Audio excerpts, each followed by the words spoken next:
The second site is very similar, but it's focused mostly on ecology and the environment, etc.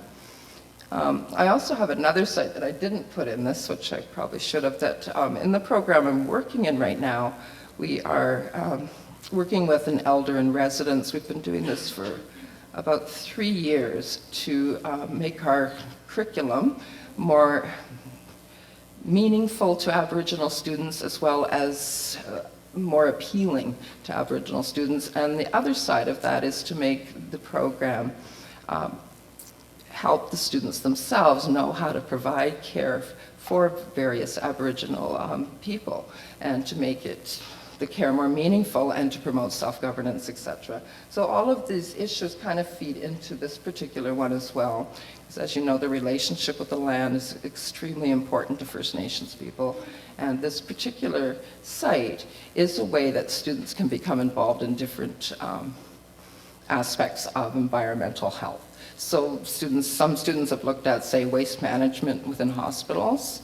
I don't know if you've ever studied that phenomenon, but it's quite atrocious. The things that we're putting into our system, etc., the way that we dispose of waste, and the waste that is imposed upon us. Like, I can remember back in the 80s having nice cotton wrapped instruments, etc. Things weren't so plastic and paper, just everything you had to throw out, etc. And you know, the plastics themselves aren't healthy. They're not good for our clients, etc. So there's all different ways that we as nurses can contribute. You know, all the way from species extinction to pollution control, etc. And again, if you really look at the system or at the world as it is, it's basically the actions of what I would deduce as multinational corporations that are impinging upon the health of this planet. And if you look at the different ways that that's done and why it's done, and it's basically just for money, there's things that we need to do. There's ways that we can step in, etc., to make them wake up or pay up, etc. So this, again, here's just a little description of this particular one. This one has had more student input. I've had a few students come up with surveys that nurses, it's meant for nurses, basically to encourage nurses to become involved in ecological activism, etc. So they've come up with surveys, papers, web design, they've come up with some webs, video production, etc. One student looked at recycling within Lionsgate Hospital and made a little video on it, etc. So it's a way for them to hopefully contribute. They feel like they're contributing to nursing knowledge and nursing support, as well as getting their grades and working on something that they're interested in, etc. But the outcome of this are 2 sites. So we've got the Echo Nurse and the nurse activism site that will hopefully be useful tools to nurses in general. Okay, now within the nurse activist site, this is a model that I use that just to help guide you through the process of activism. It's very much like a change model, and within the Nursing Influencing Change course, the students learn about a dozen different change models, and then they can use one of them throughout their work, or they can, if they find another one, they can use that. So this particular model is similar to some change models with just a little bit more emphasis on activism, and just looking at how it's really so important to go through the different steps, so that if you're going to get involved at a grassroots level, you need to have a lot of dialogue. You need to find people that are interested in the same sort of issues, etc., and that want to add their energy to your energy. And again, informatics can support all of these 5 steps.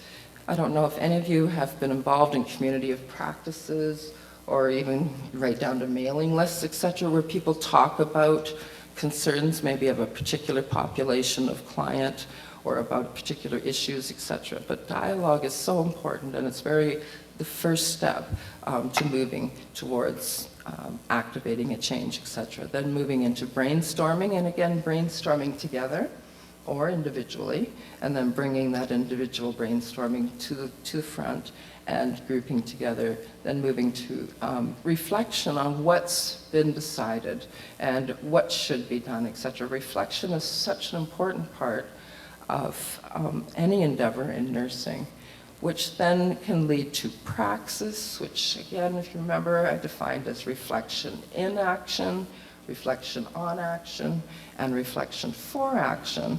And praxis is based from what's called critical pedagogy, or critical social theory, on how it's so important to reflect on what's been done, what could be done, etc. And then that leads to the actual action planning.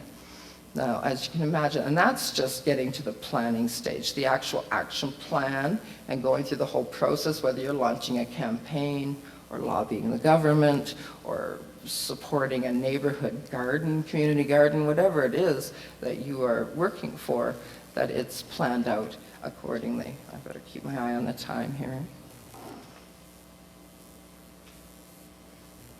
Okay, which then leads me to, again, you're kind of wondering, well, I might seem a little off track from informatics, but to me, this is the whole purpose of informatics in my own life, is to reach out to the public and to hopefully motivate them to become involved, to motivate nurses to become involved, et cetera, to then support them.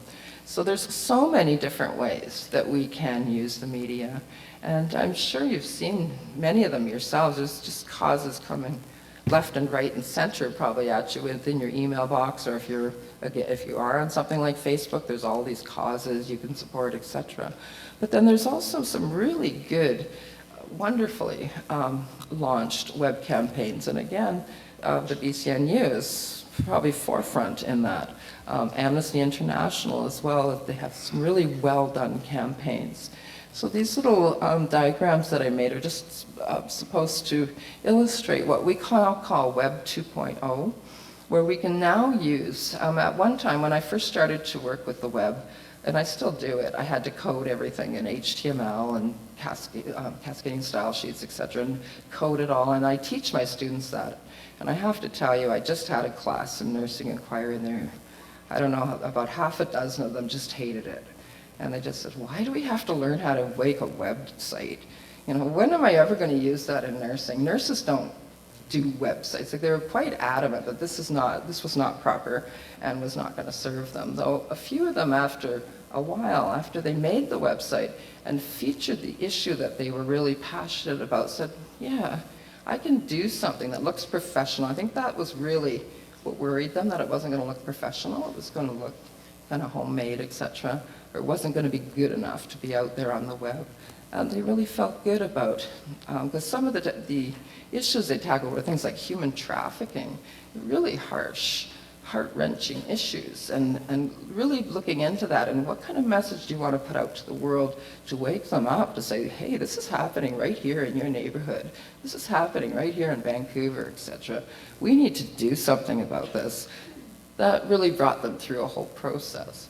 So things like that, learning how to do things creatively, and again, it's just phenomenal to me how software is changing, how it's improving. It is so much easier now than it was 10 years ago to make some kind of web portal or web community or something like that, where nurses can get together and join without having to know all this coding, etc. You don't have to be an IT expert to use informatics now to serve you and to serve what you are passionate about. Here are just some examples of how media can be used. These are just very common ones. You'll see all kinds of them. There's, I don't know if you, I was hoping to show you one, but like a viral flash are these little, Amnesty International has quite a few of them. They're quite graphic. Some of them are like cartoons, or some of them are just nice images with music and words, etc. But you use what's called Flash software to put these together, and it really makes an impact. They're usually about 1 or 2 minutes long, but the message is really clear, graphic, and quick. It's sort of like a TV commercial, but a little bit longer, and you'll see them on the web, and they can be very effective to get people's attention, to pay attention to a particular issue. You can use email action alerts, and you probably have had those happen, where you get an email telling you about a particular issue. Please get involved, go to this site, sign our petition, join our campaign, etc. Social media is, again, like Facebook, LinkedIn, Twitter, Ning. There's so many of them that I can't keep track of them all. There's hundreds of them right now that you could join and use to your advantage to get together with people. Blogs, wikis, web action kits, these are all examples of ways that people can use informatics to lobby, form coalitions, create petitions to sign, etc. And again, here's just a more expanded view of media that can be used in order to show action. And this list is growing and growing. It's just, again, I don't know what's happened to the human race, actually, that's made us so inventive. All of a sudden, this technology is just taking off, and it's quite exciting to me that we can use this to reach out, get together, collaborate, etc. So it's important, I think, for nurses. We are so intelligent and so caring, and just most of us really want to do something for the planet and make it work better, etc. To be able to have abilities and have, I think number one probably is not only the abilities, but to have the time to be able to be proactive, to be involved in maybe a community of practice that's really making a difference wherever, in a community or a province, whatever it is that you wanted to focus on. It can be so rewarding and so enriching for the public itself that it's really important for nurses to have the support, etc., to be proactive. And then the last piece I wanted to look at, which kind of leads from that, being action and having collaboration, is to look at networking. And again, this is an outcome that's been within, say, the advent of the internet ever since the beginning with email, etc. And I don't know if you were ever on these old bulletin boards or forums, etc. back in the day, but that was all the beginning of networking. But now what's available to us is so much more sophisticated, etc., that there's different ways that nurses can be involved in networks. And I've just tried to divide them into three sorts of sectors. One is client-focused networks. Now that can be grassroots client-run networks, or it can be a client network that is also includes some kind of caregiver, such as a nurse or a physician or whoever, that's part of it and is probably considered to be a sort of expert on it. Some examples too is telenursing is a form of networking, so is e-health, and as I said, the client support networks. And you'll see all kinds of support networks. Some are saved by particular agencies like the Cancer Society. Others might be grassroots, where people that have cancer get together and they support one another, etc. Then there's work-related networks, and I find as oftentimes in work-related networks, the communication might be kind of guarded, that you might not feel that free to say what you really want to say, like you're really careful about what you write because you never know who might read that, right? And sometimes they basically serve the purpose of communicating things that people need to know, etc., but they're not really collaboration.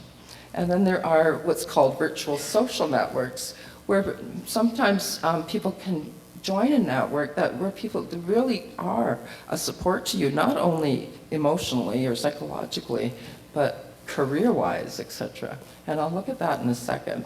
And then the last one is learning and research networks, etc. And the classic is called a community of practice. Now, here is a prediction, and you can see this was predicted 10 years ago, that does kind of touch on what he calls the net generation. And you know, personally, if you look at these generational cohort types of writings, oftentimes the so-called net generation or the millennial generation, etc., is supposed to be real whizzes with technology, right? But as you know, I'm sure, is everybody's an individual. And there are baby boomers that really know technology, and there are so-called millennials or net generation people who really can't stand computers and don't ever want to touch one. So this prediction itself is more based, I think, on the way technology itself is evolving, that there is the ability for people to want to network and not to have hierarchies, etc. And I think most of us would agree that we would prefer to have as little hierarchy as possible within work, especially when it comes to decision-making, etc. I'm sure most of you would also prefer open collaboration rather than having authority figures over you, etc. So I think all of these, what Richards is attributing to the net generation is really more people being cognizant of what their rights are and what makes you happy at work, etc. That there should be a balance between your work and your personal life, etc.